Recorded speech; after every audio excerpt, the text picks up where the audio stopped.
My Intimate Love and Fantasies with Maria Morena. At eto na ang tambayan ng mga mahilig saan. MILF, My Intimate Love and Fantasies.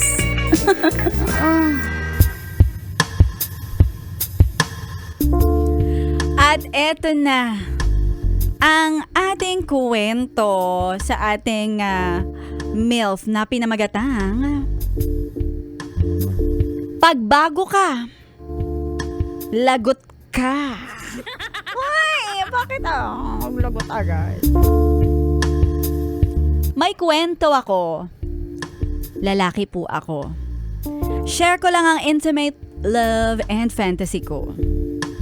Dumaan ako sa malagim na parte ng buhay ko at yun na yung naghiwalay kami ng aking girlfriend for 5 years. To the point na parang gusto ko nang tapusin ang buhay ko. Uy, grabe ka naman kuya, wag ganon. Para lang maibsan ang lungkot at pagiging madilim ng landas ko. May sinalihan ako na organization sa simbahan. Umabot na ako ng kalahating taon sa pagsaserve sa simbahan. Wow, good boy! My redemption. At masaya naman ako. Nagkaroon ako ng maraming kaibigan. At isa na sa naging close ko ay yung tinatawag kong ate. Ate! Hello sa mga ate. 5 years na mas matanda siya sa akin. At sa kanya ako nakakapagsabi ng mga kwento tungkol kay ex. Para sa akin, isa siyang maituturing kong kaibigan. Kaya palagay ang loob ko sa kanya.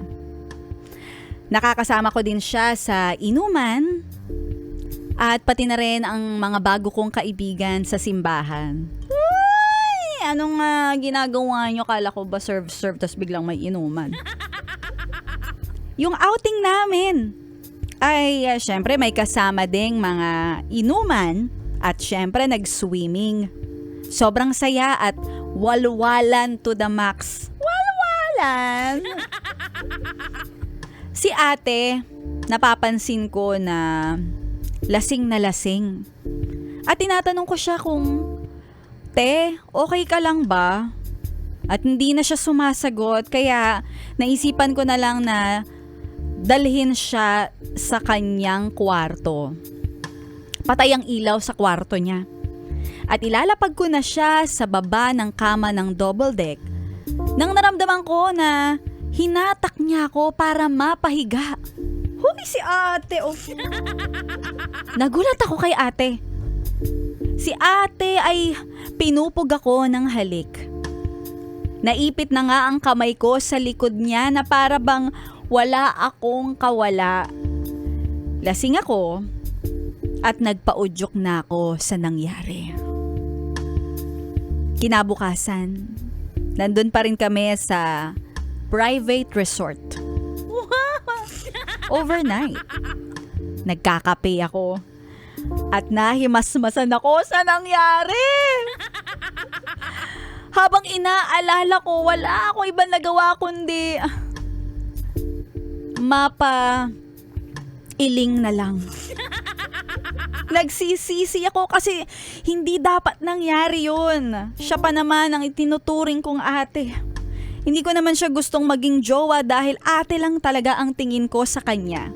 At parang ako ang nasistress, baka isipin niya na may gusto ako. Ngunit wala talaga. Huy, grabe ka naman. Single ka naman. Tapos naramdaman ko na niyapos niya ako sa likod habang ako ay nagkakape. Medyo kinalibutan ako. At una kong nasabi, "Ate, sorry kagabi. Nadala lang ako." Sabi niya pa, "Ano ka ba? Okay lang yun. Huwag mo isipin yun." Na para bang wala lang sa kanya. At medyo na-weirdohan ako na bakit ganun ang reaksyon niya, na parang ako na stress pero siya kalmadong kalmado at ang ganda ng gising niya. That's what you call the glow.